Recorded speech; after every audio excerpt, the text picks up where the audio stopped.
The needle slipped through silk like a whispered secret. Each stitch a prayer I'd been weaving for 6 months. French. Seams, hand-rolled hems, seed pearls I'd sewn one by one until my fingers bled, and my eyes burned under the lamplight. The dress spread across my dining table like captured moonlight. Ivory silk. Charm that had cost me 3 weeks' grocery money, but worth every sacrifice for Haley's wedding day. Don't forget to subscribe to the channel and comment where you're watching from. At 62, my hands weren't as steady as they'd been when I'd sewn my own wedding dress 40 years ago, but they were wiser. Each pleat held decades of muscle memory. Every dart shaped by the ghosts of countless alterations I'd done to make ends meet after Toby died. This dress wasn't just fabric and thread.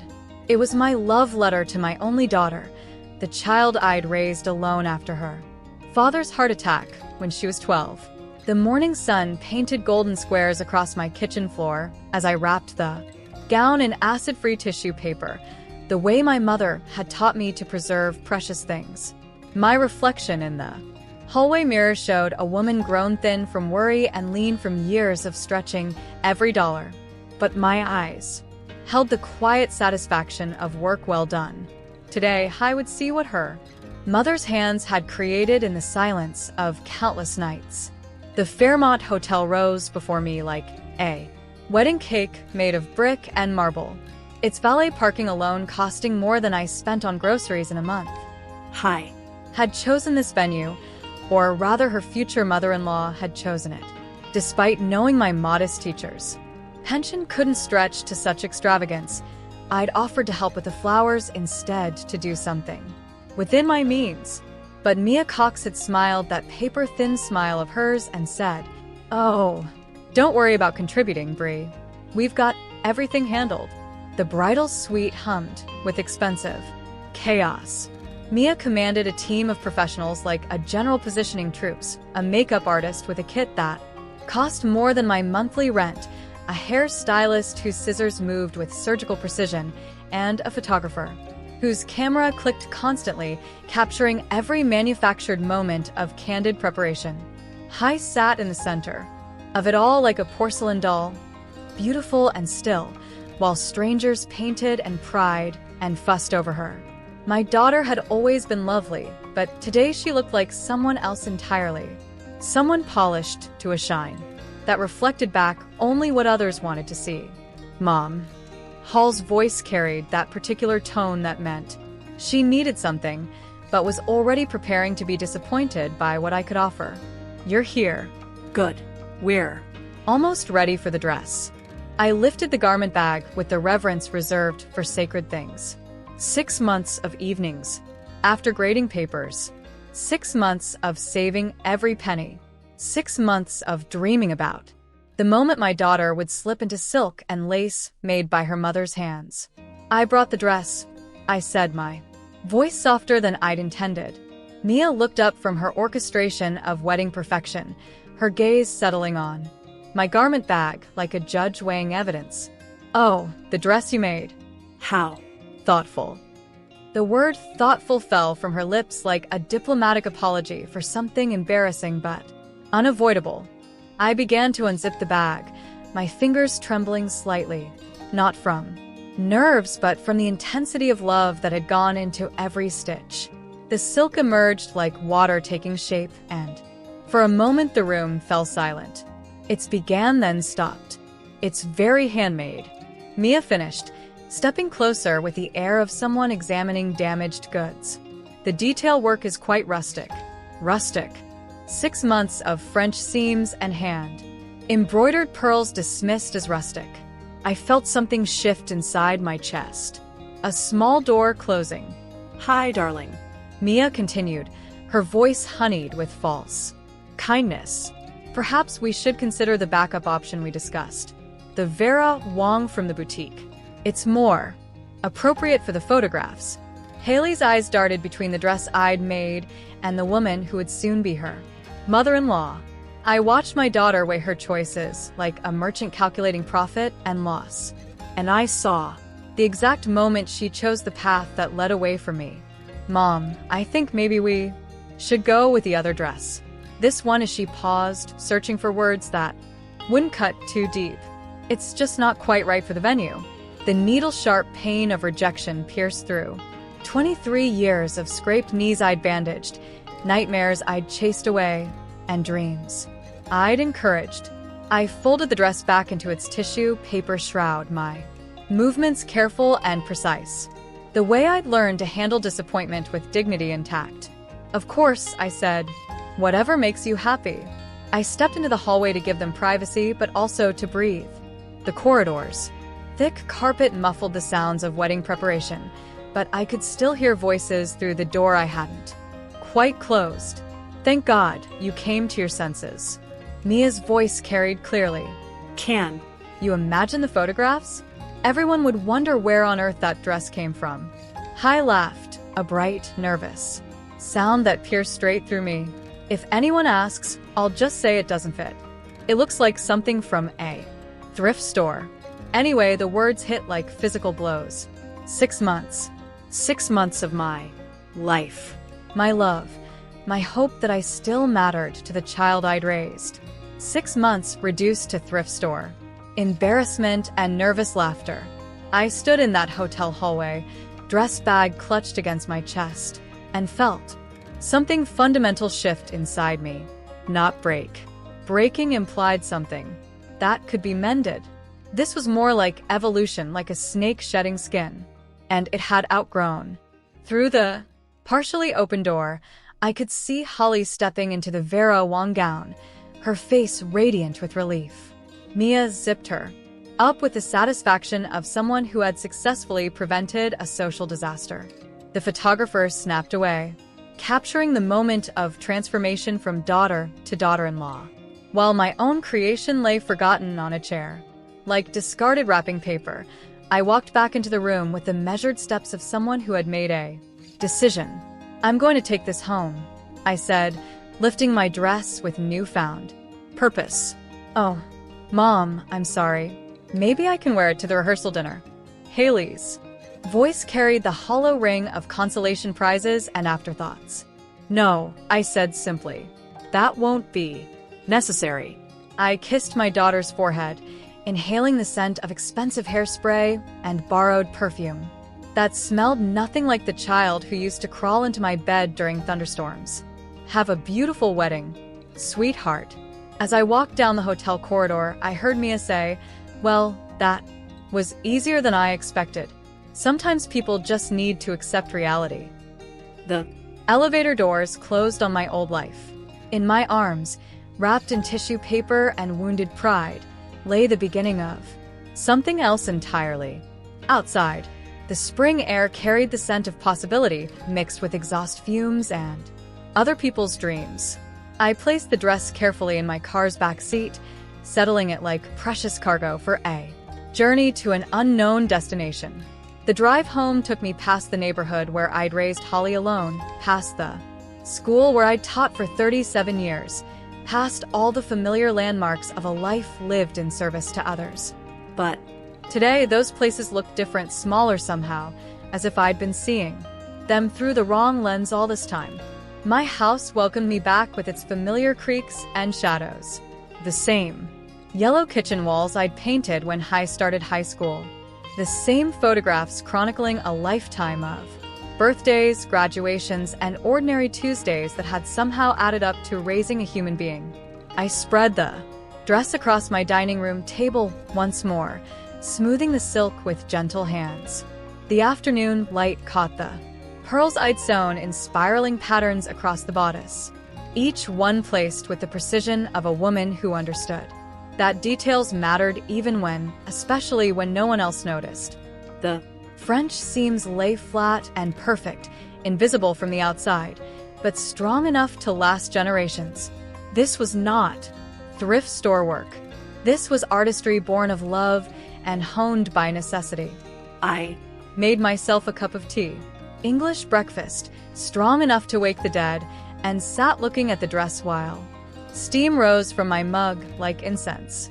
Somewhere across town, Hallie was walking down an aisle in borrowed elegance.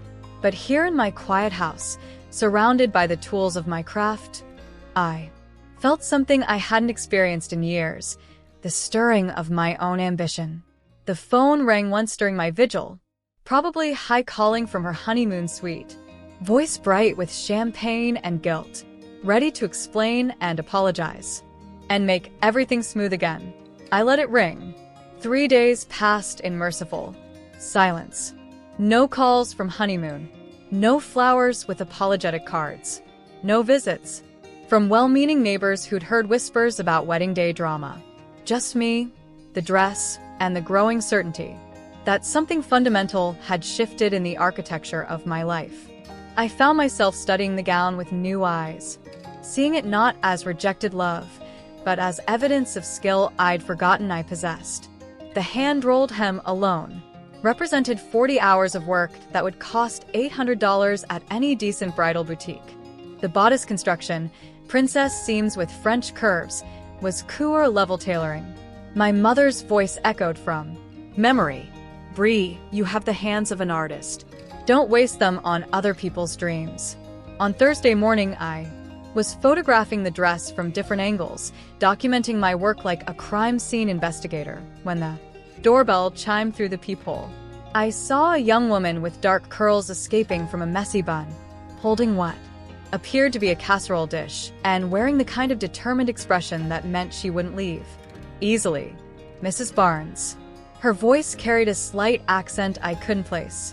I'm Gloria Reed. I live in the apartment above the bakery on Maple Street. I heard you might need some company, Gloria. The name conjured a vague memory of Hai mentioning her years ago, a girl who'd worked at the coffee shop where Holly studied for her master's degree. They'd been friends, or friendly at least, before. Haley's social circle narrowed to include only people who could advance her husband's career. I opened the door to find a woman of perhaps 28 with paint-stained fingers and the kind of authentic smile that had become foreign to me. She held out the casserole dish like an offering. Chicken enchiladas, she said. My grandmother's recipe. I figured you might not be cooking much this week. How did you? I began called. Me? Gloria said simply 3 nights ago, crying drunk from her hotel room in Cabo. She told me what happened, what she said about the dress. Her dark eyes flashed with indignation. I wanted to drive over there and slap some sense into her, but Mexico is a little far for an intervention. Despite myself, I almost smiled. Come in. I was just making coffee. Gloria stepped into my foyer and stopped dead, her gaze fixed on the dress displayed across my dining room. Jesus Christ, she whispered then, clapped her hand over her mouth. Sorry, I mean holy, is that the dress? That's the dress. She approached it like a pilgrim approaching a shrine, her fingers hovering inches above the silk. Mrs. Barnes, this is museum quality work. The beadwork alone. How long did this take you? 6 months. 6 months. She turned to face me, her expression shifting from admiration to fury. 6 months of your life, and she called it thrift store quality in front of that. Ice Queen mother-in-law. I found myself nodding, surprised by the relief of having anyone, acknowledge the enormity of the betrayal. You know what this reminds me of? Gloria continued, circling the dress like an art critic studying a masterpiece. That wedding dress Joy Cavuto wore. The construction. The attention to detail. This isn't just a dress. It's couture. You know about construction techniques. Gloria's cheeks flushed slightly. I went to fashion school for about a year before my dad got sick and I had to come home to help with the restaurant. I've been waitressing and doing alterations on the side ever since, but she gestured toward the dress. I've never seen anything like this outside of a museum. Something stirred in my chest, a feeling I'd almost forgotten. Recognition.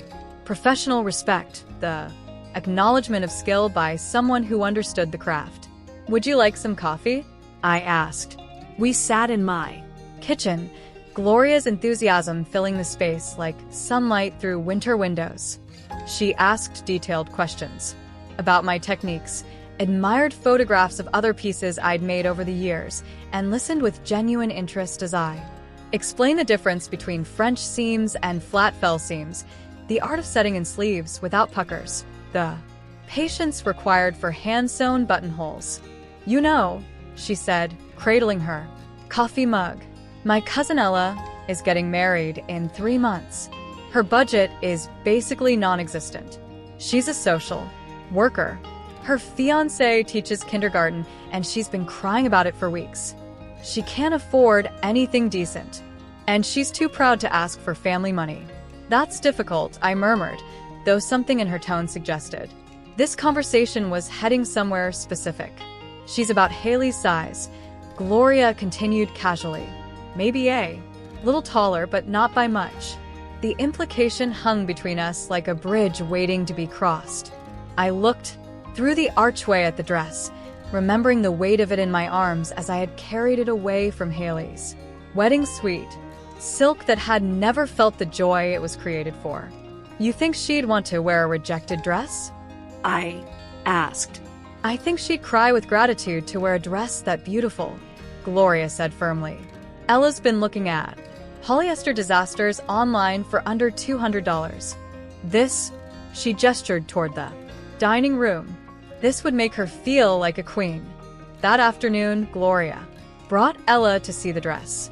My niece, technically my second cousin, but we'd never stood on ceremony about the precise degrees of family connection, walked into my dining room and stopped breathing. Ella had always been the family scrapper, the one who chose social work over law school, who dated teachers instead of doctors, who drove a 15-year-old Honda and still managed to send money to her parents every month. At 31, she'd earned every laugh line around her eyes and every callus on her hands from volunteer work at the shelter. Aunt Bree, she whispered, using the family courtesy title that made my heart squeeze. Did you really make this? I did for Haley's wedding. I nodded, watching Ella's face cycle through emotions, wonder, recognition. Then a flash of protective anger on my behalf. She didn't wear it. No, she chose something else. Ella reached out to touch the silk, then pulled her hand back as if afraid she might damage something precious. I can't. This is too beautiful, too expensive. It belongs in a wedding that costs $50,000. Not a backyard barbecue with folding chairs. Ella, I said, surprising myself, with the firmness in my voice. This dress was made with love. It was meant to celebrate a marriage, to make someone feel beautiful on the most important day of their life. That someone could be you. Gloria nudged her cousin. Try it on. But try it on, I echoed. 20 minutes later, Ella stood in my bedroom mirror, transformed. The dress fit her like it had been made for her body, the silk flowing over her curves with liquid grace. The ivory tone warmed her olive skin, and the hand-sewn pearls caught the light like stars. I look, Ella's voice cracked. I look like a real bride. You look like yourself, I said, just elevated. Gloria pulled out her phone. Hold still. I need to document this miracle. The photo she took captured something magical. Ella's radiant smile, the perfect drape of silk, the way confidence had transformed her posture. In that image, she looked like exactly what she was, a woman in love, wearing a dress made by someone who understood. That love should be celebrated, not dismissed. I don't know how to thank you, Ella said, tears making her mascara run slightly. Wear it with joy, I told her. That's thanks enough, but Gloria had other ideas. Actually, she said, her voice carrying that tone of someone about to suggest either brilliance or disaster. I think we should post this photo.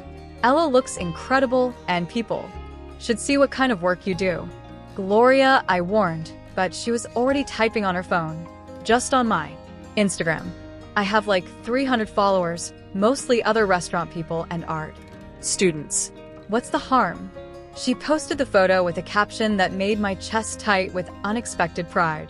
When your cousin needs a wedding dress, but can't afford couture, and your friend's mom happens to be a secret master seamstress. This gown was hand-sewn over 6 months by Bree Barnes, a retired teacher who clearly missed her calling. Ella is glowing, and this dress is proof that real artistry exists in the most unexpected places. Handmade couture, real artist, wedding dress, talented women. The response was immediate and overwhelming. Within hours, Gloria's phone was buzzing constantly with comments, shares, and direct messages. People wanted to know where they could commission similar work. Brides whose weddings were still months away started asking about pricing. Local seamstresses reached out with professional admiration. By evening, the photo had been shared 47 times. By the next morning, it had reached 2,000 views, and Gloria was fielding inquiries from as far away as Portland and San Francisco. "Mrs. Barnes," Gloria said, arriving at my door with coffee and croissants and an expression of barely contained excitement. "I think we need to talk about starting a business." I sat at my kitchen table, scrolling through comment after comment of praise and inquiries, feeling like someone had switched on lights in rooms I'd forgotten existed. For decades, I'd sewn for necessity, mending clothes, hemming curtains, making Halloween costumes on teacher salary. But this felt different. This felt like possibility. Wearing a silk dress and pearls. "I don't know anything about running a business," I said. "But you know everything about making dresses that make women feel like goddesses," Gloria countered. "That's the hard part. The business stuff we can learn." Through my dining room window, I could see Mrs. Patterson walking her dog. The same route she'd taken every day for the 15 years I'd lived in this house. Same time, same pace, same predictable orbit. Around the neighborhood. 3 days ago, I'd been following my own predictable orbit. Retired teacher, discarded. Mother, woman whose best years were assumed to be behind her. Now, Ella's photo smiled back at me from Gloria's phone screen, and strangers were asking to pay me for the skills I'd almost let die in silence. "What exactly are you suggesting?" I asked. Gloria's grin could have powered the entire block. "I'm suggesting we remind the world that real artists don't always hang in galleries. Sometimes they sit in suburban kitchens, creating magic one stitch at a time." Outside, Mrs. Patterson completed her predictable loop and disappeared into her house. But inside mine, surrounded by thread and dreams and a young woman's infectious enthusiasm, I felt the first stirrings of something I hadn't experienced in decades. Freedom. Ella's wedding was 3 weeks away when the call came that changed everything. I was in my converted spare bedroom now, officially my design studio, according to the hand-painted sign Gloria had made, sketching modifications for a mother of the bride dress, when my phone rang. The caller ID showed a number I didn't recognize, but the area code was local. "Mrs. Barnes, this is Betty Reynolds from Channel 7 News. I saw the photograph of the wedding dress you made, and I'd like to do a feature story about local artisans. Would you be interested in an interview?" My hand trembled as I set down my pencil. "I'm sorry, what?" The wedding dress photo has been shared over 15,000 times in the past week. People are calling you the hidden couture artist of suburban Portland. We'd love to tell your story 15,000 times. The number felt surreal. Impossible. I thought of nervous laughter echoing in that hotel suite. It looks like something from a thrift store, and felt a satisfaction so sharp it could have cut silk. I need to think about it, of course. But Mrs. Barnes, I saw the dress in person yesterday. Eller Reed is my hairstylist, and she showed me the gown. It's museum quality. People should know about work like that. After hanging up, I sat in the silence of my transformed house. In 3 weeks, I'd taken 7 commissions. Gloria had helped me set up a basic website, calculate pricing that reflected both my skill and my need to eat, and navigate the strange world of social media where strangers complimented my French seams and begged for appointment availability. The phone rang again almost immediately. "Mom." Haley's voice hit me like cold water.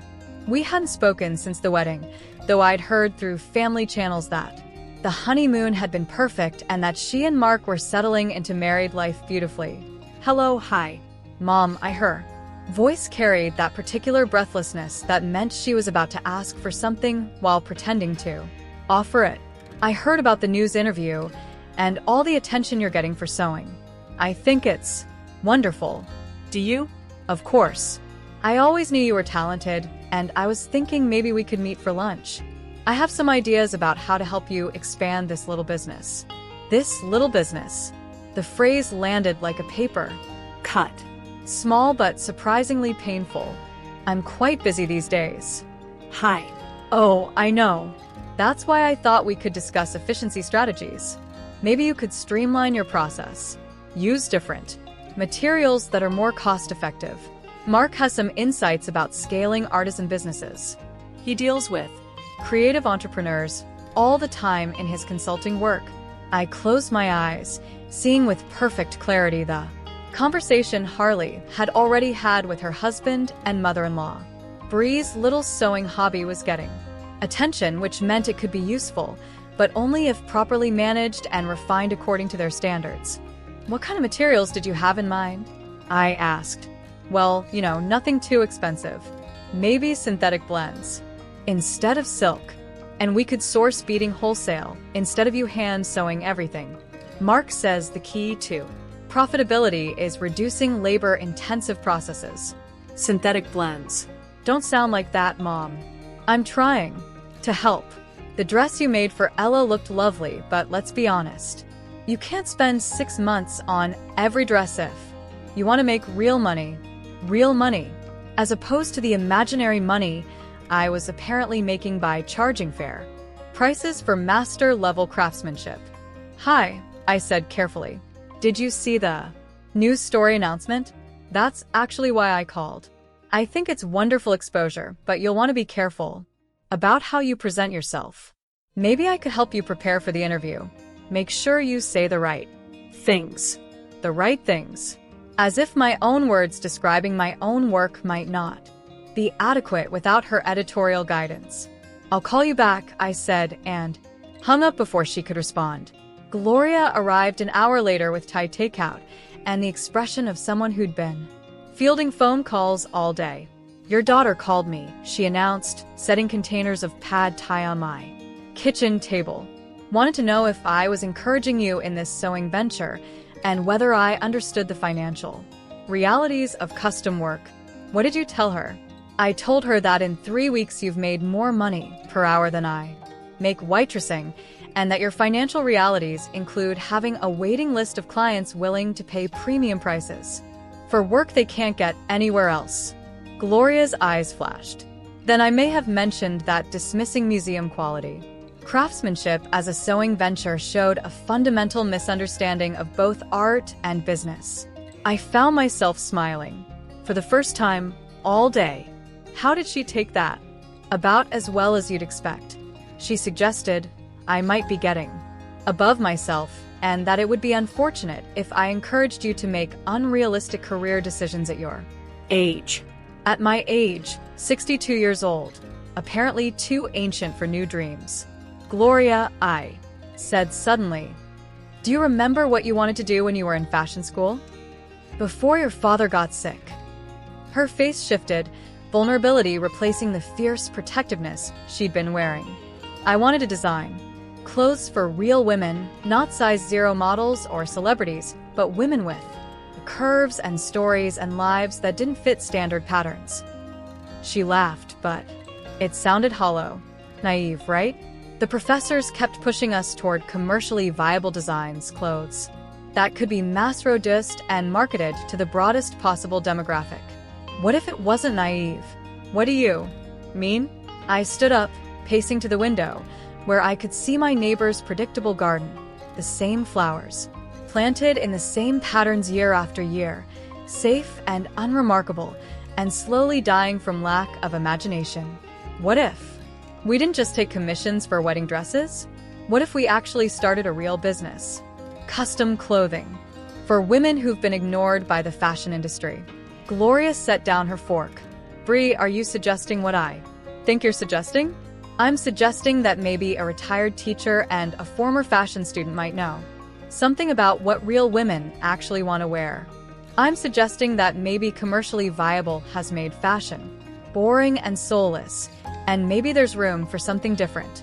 The silence stretched between us, full of possibility and terror in equal measure. We'd need capital, Gloria said finally. Equipment, space, materials, a real business license, marketing beyond. Instagram posts. I have some savings, I said.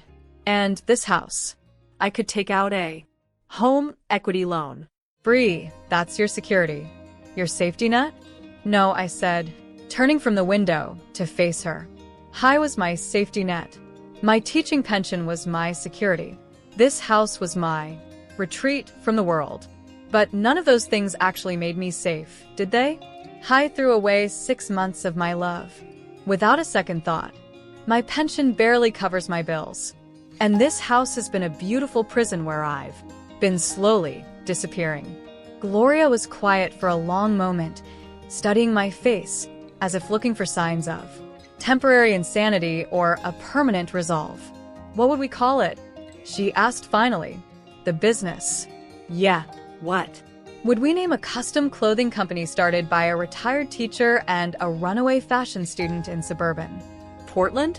I thought about Ella's face in the mirror, about the joy of creating something beautiful for someone who truly appreciated it, about Haley's nervous laughter and Mia's dismissive smile, and the years I'd spent making myself smaller to fit other people's expectations. Threadwork, I said. Custom. Clothing by women who understand that every body tells a story worth honoring. Gloria's grin started slow and built. Like sunrise. Threadwork. I like it. She pulled out her phone. I'm Googling. Business license requirements. Gloria, wait. Are we really doing this? She looked up from her screen, her expression shifting from excitement to something deeper and more serious. Bree, 3 weeks ago, you were a retired teacher whose daughter treated you like an embarrassing obligation. Today, you're a sought-after artist with a waiting list of clients and a TV interview scheduled for Friday. Tomorrow, she shrugged. Tomorrow we change the fashion industry, one custom dress at a time. The next morning, I woke before dawn and padded to my studio where Ella's dress hung on the dress form like a promise kept. In the soft light, I could see every stitch, every bead, every choice I'd made in the service of creating something beautiful. This dress would never hang forgotten in a closet or be dismissed as thrift store quality. It would be worn by a woman who understood its value, photographed by people who recognized artistry when they saw it and remembered as the beginning of something extraordinary. I made coffee and sat at my sewing machine, surrounded by bolts of silk and boxes of vintage, buttons and drawers full of thread in every color imaginable. My phone showed 17 new messages from potential clients, 3 calls from reporters, and 1 text from Gloria. Found a commercial space downtown. Want to look at it this afternoon. There was also a voicemail from Hi. Her voice tight with what she probably thought was concern but sounded more like frustration. Mom, I've been thinking about our conversation yesterday, and I really think you should be more cautious about this whole thing. Starting a business at your age, especially something so risky. Maybe we should sit down with Mark and make a proper plan. Call me back. I deleted the message without listening to it a second. Time. The Betty Reynolds interview was scheduled for Friday afternoon. Ella's wedding was Saturday. And somewhere in between, I was going to have to decide whether I was Bree Barnes, the retired teacher with a harmless hobby, or Bree Barnes, the artist who'd spent 62 years learning exactly what she was capable of creating. But as I threaded my machine with ivory silk and began work on a dress for a bride who'd chosen me specifically because she'd seen Ella's photos and wanted something that beautiful and personal, I realized the decision had already been made. Holly could keep her safety and her conventional wisdom. I was choosing revolution one stitch at a time. The Channel 7 interview aired on a Tuesday evening in October, exactly 6 months after Hal's wedding. I watched it from Gloria's apartment above the bakery, surrounded by fabric samples and business plans, while she provided a running commentary that made me laugh until my sides hurt. Look at you, she said as my televised self explained the difference between machine-sewn and hand-rolled hems. You look like you've been doing interviews your whole life. On screen, I demonstrated the beadwork on Ella's dress, now featured prominently in our portfolio, while Betty Reynolds asked about my background. The woman being interviewed looked confident, professional, passionate about her craft. She didn't look like someone's discarded mother or retired teacher filling empty hours with busy work. Brie Barnes' story is remarkable. Betty's voice narrated over shots of my studio. After 37 years of teaching, she's found a second calling, creating custom gowns that rival the world's top designers. Her waiting list now extends 8 months, and she's recently partnered with Gloria Reed to launch Threadwork, a boutique specializing in custom clothing for real women's bodies. Real women's bodies. The phrase had been Gloria's suggestion, and hearing it on television made something fierce and proud unfurl in my chest. The segment ended with Ella's wedding footage. The dress flowing like liquid starlight as she danced with her new husband, her face radiant with joy that had nothing to do with expensive venues or designer labels, and everything to do with love. Celebrated authentically. Gloria's phone started ringing before the credits finished rolling. Within a week, we had 47 new inquiries, 3 requests from out-of-state clients, and an email from a documentary filmmaker interested in following our story. More importantly, we had signed the lease on the downtown storefront. Gloria had found a bright corner space with tall windows and enough room for multiple sewing stations, a proper fitting area, and a small gallery where we could display finished pieces. Holly called the day After the lease signing, Mom, I saw the interview. it was very nice. Her voice carried the particular strain of someone trying to sound supportive while calculating damage. Mark thinks the exposure might be getting a little out of hand, though. He's concerned about you making promises you can't keep. I Was pinning a bodice pattern to silk organza. The phone wedged between my ear and shoulder in a position that would have horrified my chiropractor. What promises would those be? Well, the 8-month waiting list. That seems unrealistic. In this partnership with Gloria, Mark did some research and her business experience is pretty limited. He thinks you might be making decisions too quickly. Mark thinks as if my son-in-law's opinions carried more weight than my own judgment about my own life. Harry, I've been making decisions for 40 years longer than Mark has been alive. That's not what I meant. It's just starting a real business is complicated. There are liability issues, tax implications, insurance concerns. Mark could help you understand. I understand perfectly well, I interrupted, my voice sharper than intended. I understand that Gloria and I have built something beautiful and profitable in 6 months, while you and Mark have spent that same time trying to convince me I'm too old and inexperienced to know what I'm doing. Silence stretched across the phone line. When Hai spoke again, her voice was smaller, more careful. Mom, I'm trying To look out for you. by telling me to use synthetic fabrics and mass-produce trim, by suggesting I streamline my process to eliminate everything that makes my work distinctive. That's not looking out for me, Harry. That's trying to turn me into someone safer, someone who won't embarrass you by dreaming too big. That's not fair, isn't it? I set down my pins and gave the conversation my full attention. When was the last time you asked about my work without immediately suggesting ways to make it smaller, cheaper, or more conventional? When was the last time you expressed pride in what I've accomplished without adding a but or a warning? Another silence. This one lasted long enough for me to cut 3 pattern pieces and begin arranging them on the cutting table. The documentary people called me. Hai said, Finally.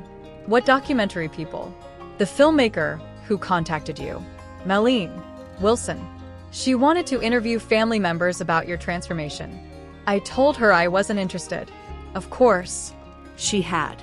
The thought of cameras capturing her dismissal of the dress, of the world seeing how she treated her mother's gift must have been terrifying. That's your choice, I said evenly.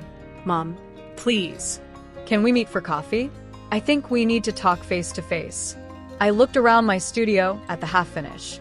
Gowns hanging like promises on their forms. At the inspiration board covered with sketches and fabric swatches. At The business cards Gloria had designed featuring our logo and the tagline where everybody tells a story worth honoring. I'm very busy these days. Perhaps after the holidays, Christmas was 8 weeks away. The suggestion hung between us like a door closing slowly but decisively. Mom. I need to go. I have a fitting at 2. I hung up and stood in the silence of my transformed life, feeling the weight of the choice I just made. For months, I'd been changing, growing, becoming someone New. but this felt different. This felt like the moment I stopped being Hal's mother first and became Bree Barnes, artist and businesswoman who happened to have a daughter. The fitting was for Mrs. Abernathy, a 70-year-old widow who wanted a dress for her grandson's wedding. She'd been shopping at department stores for months without success. Everything was too young, too tight, too dismissive of a body that had lived 7 decades and earned every mark of experience. I don't want to look like mutton dressed as lamb, she'd said during our consultation, but I also don't want to look like I'm attending a funeral. The dress I designed for her was elegant crepe in deep forest green with 3/4 sleeves and a subtle A-line that skimmed her figure gracefully. Hand-sewn covered buttons marched down the back, and I'd added delicate bead work at the neckline that caught the light without screaming for attention. When Mrs. Abernathy emerged from the fitting room, she stood before the 3-way mirror for a long moment without speaking. "Mrs. Barnes," she said finally, her voice thick with emotion. "I look like myself, but the best version of myself. That's the goal," I said, adjusting the hem slightly. "To honor who you are, not hide It. My daughter-in-law suggested I just buy something online, said it would be cheaper and more practical. Mrs. Abernathy smoothed the skirt with reverent hands. I'm so glad I didn't listen to her. As November deepened into early winter, Threadwork's reputation grew beyond anything I dared imagine. The documentary crew followed us for 2 weeks, capturing the process of creating custom pieces and interviewing clients who spoke with genuine emotion about feeling beautiful in their own skin for the first time in years. Gloria handled the business side with a competence that made me grateful I'd trusted my instincts about partnership. She negotiated with suppliers, managed our appointment schedule, and fielded media requests with the skill of someone who'd learned to hustle in restaurant work, but dreamed of something greater. We hired 2 seamstresses, both women over 50, who'd been downsized from factory jobs and told their skills were obsolete. Watching them rediscover their artistry in our bright studio felt like witnessing resurrections. The space became a haven for conversations I'd never expected to host. Women talked about their bodies not as problems to be solved, but as stories to be celebrated. They shared experiences of shopping, frustration, of feeling invisible in a fashion industry that seemed designed for other people, of rediscovering confidence in clothes that fit their actual lives. "You know what I love most about this place?" asked Catherine, a 45-year-old attorney trying on a suit jacket I designed to accommodate her post-mastectomy figure. "Nobody here acts like my body is wrong for existing." The jacket fit perfectly, professional and feminine, without trying to hide or overcompensate for anything. Catherine's reflection showed a woman ready to command any courtroom or boardroom, comfortable in her own skin, and expertly tailored fabric. 2 weeks before Thanksgiving, the story broke that changed everything. Pacific Northwest magazine ran a feature called "The Seamstress Who Stole Christmas," a play on words that made Gloria groan but generated enormous attention. The article detailed my journey from discarded wedding dress to thriving business, complete with before and after photos and client testimonials that read like love letters to craftsmanship. But It was the sidebar that made my phone ring nonstop for 3 days. Under the headline, "The Dress That Started It All," the magazine had printed the full story of Haley's wedding. How I'd spent 6 months creating a couture gown only to have it dismissed as thrift store quality by my own daughter. They'd obtained photos of both the dress and Haley's reaction, though they'd had the courtesy to blur her face in the published images. The public response was immediate and overwhelming. Social media exploded with support for the mom, who turned rejection into revolution. Thread work. Eleanor began trending on Twitter. Fashion bloggers wrote think pieces about ageism in creative industries and the value of handmade craftsmanship. Most tellingly, orders poured in from women who specifically mentioned wanting to support a business that honored rather than dismissed their mother's generation.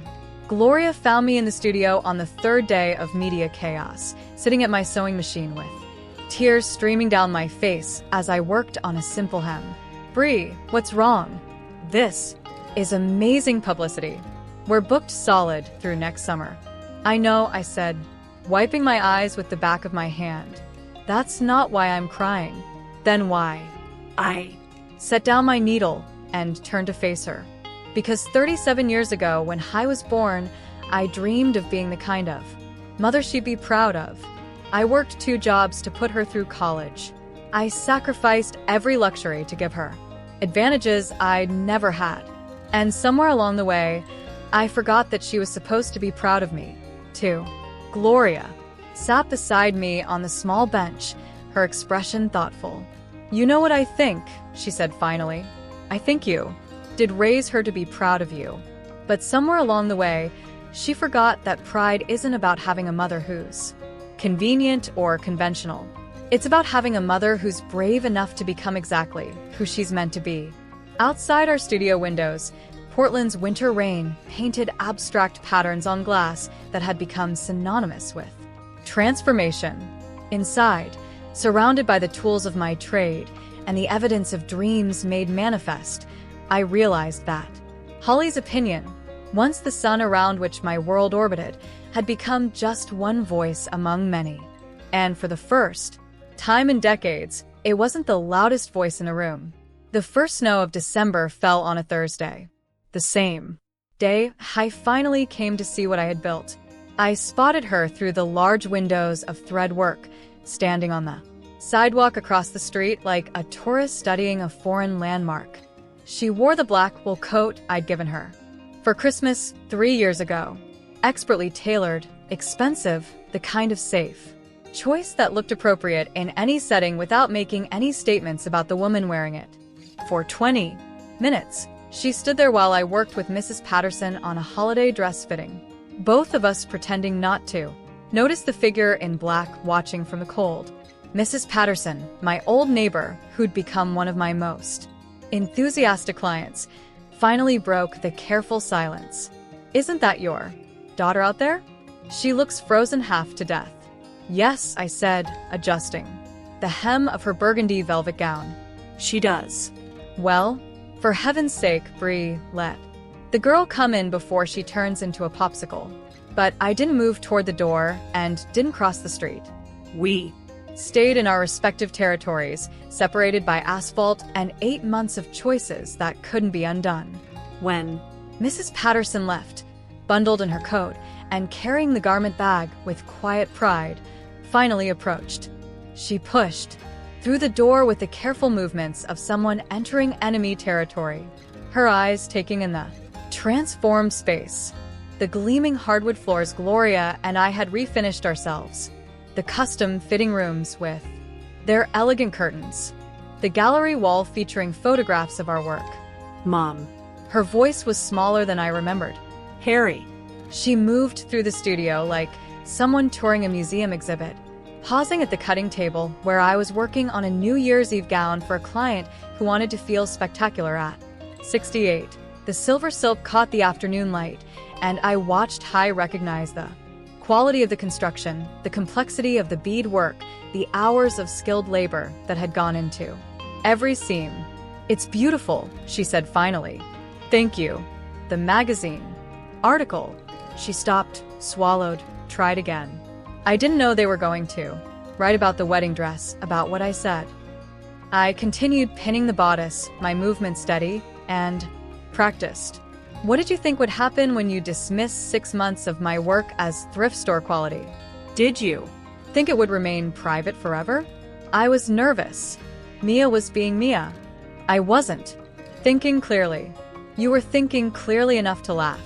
The words fell between us like dropped pins. Holly. Flinched as if I'd slapped her. I've apologized for that. I called you. I sent flowers. You sent flowers too. Yourself? I interrupted. To make yourself feel better about hurting me. You never once asked how I felt. You never acknowledged what that dress represented. Hai moved to the window, her reflection ghost-like in the glass that separated warm from cold, inside from outside. I know you're angry with me. No. I set down my pins and faced her directly. I was angry for about a week.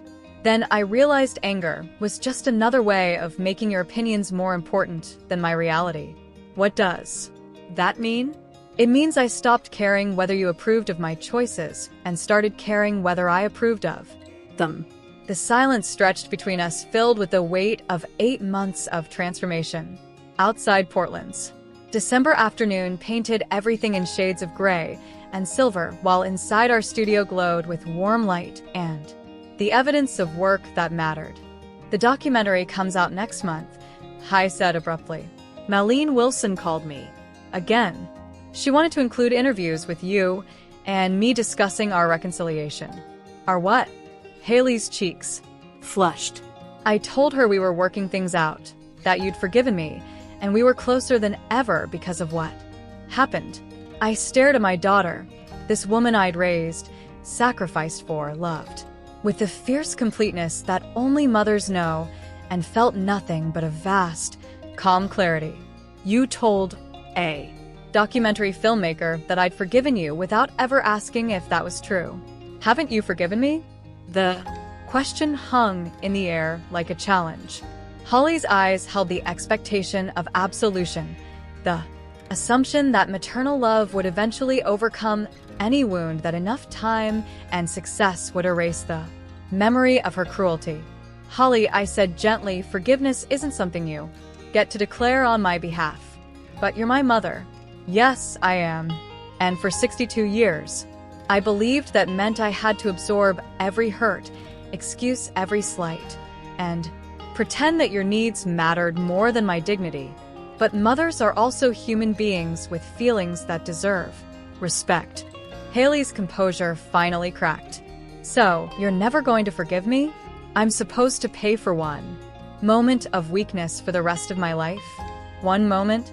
I moved to the gallery wall where photographs showed the evolution of thread work. From Ella's wedding dress to Mrs. Abernathy's forest green elegance to dozens of women who'd found confidence in custom clothing. This wasn't one moment, Harry. This was years of treating me like an embarrassment, of dismissing my opinions, of assuming your husband's judgment carried more weight than my experience. That's not true. When was the last time you asked my advice about something important? When did you last visit me without needing a favor? When have you ever introduced me to your friends as someone you're proud of rather than someone you have to explain? Each question landed like a perfectly placed stitch, holding together a pattern had never been forced to see clearly. As she stopped, her hands twisting the strap of her expensive handbag. I don't know how to fix this. Maybe it doesn't need to be fixed, I said. Maybe it needs to be accepted as it is. Gloria chose that moment to return from her lunch meeting with a potential investor, her arms full of fabric samples and her face bright with cold air and excitement. She stopped short when she saw Hala, her expression shifting to careful neutrality. Hallie, she said with professional politeness. How nice to see you, Gloria. Hall's voice carried the particular stiffness she reserved for people she considered beneath her notice. I see business is going well. Better than well. We're expanding to a second location in Seattle next year. I watched Hai process this information. Saw her realize that Gloria, the waitress she dismissed as getting above herself, was now my business partner in an enterprise worth more than husband made in consulting fees. That's congratulations. Hallie. Managed. Thank you. Gloria set down her samples and moved to the cutting table, her presence creating a buffer between Hai and me. Bree, the investor, loved your portfolio. She wants to feature thread work in her magazine's spring issue about women entrepreneurs over 50. Women entrepreneurs over 50. The phrase would have been unimaginable to me a year ago when I was still defining myself as Hal's mother and Toby's widow and a retired teacher filling empty hours with hobbies. Holly watched this exchange with growing understanding. This wasn't her mother's little sewing project that needed managing or improving.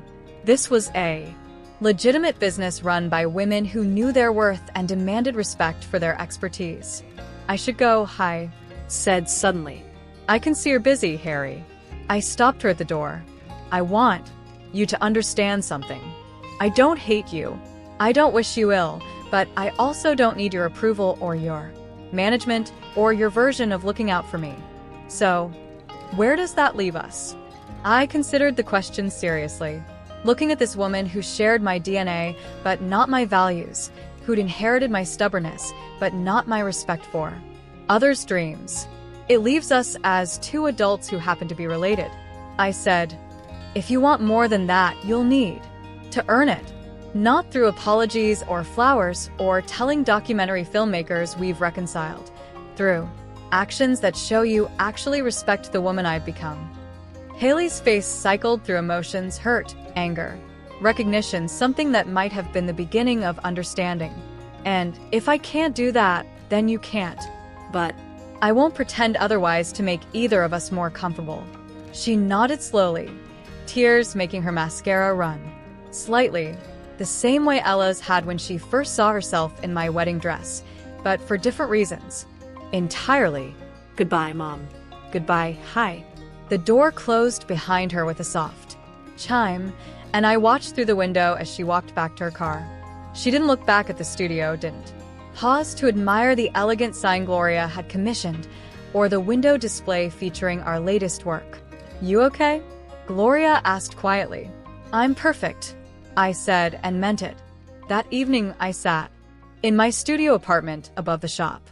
We'd converted the space when the lease on my suburban house expired, deciding that living above our work suited us better than maintaining the pretense of separation between art and life. The walls were covered with sketches and photographs, bolts of fabric organized by color and weight, and a single framed image. Ella in my wedding dress, radiant with joy. My phone buzzed with a text from Malene Wilson. Documentary premieres February 14th on Netflix. The Seamstress. A story of late life transformation. Congratulations, Bree. You've created something beautiful. Outside my window, Portland's winter nights sparkled with lights from other people's windows. Other people's dreams. Being lived out in small acts of daily courage. Somewhere across town, Hai was probably telling Mark about our conversation, seeking validation for her hurt feelings and strategic advice for winning back her mother's approval. But I wasn't mother anymore. At least not in the way I had been. I was Bree Barnes, artist and entrepreneur. Woman who'd learned that love without respect was just another word for servitude. In the morning, I would begin work on a wedding dress for a bride who'd chosen me specifically because she'd heard the story of the dress that launched a revolution. She wanted something that honored both tradition and transformation. Something that would make her feel beautiful while telling the world she was nobody's compromise. I knew exactly what to create for her. After all, I'd been practicing that particular pattern my entire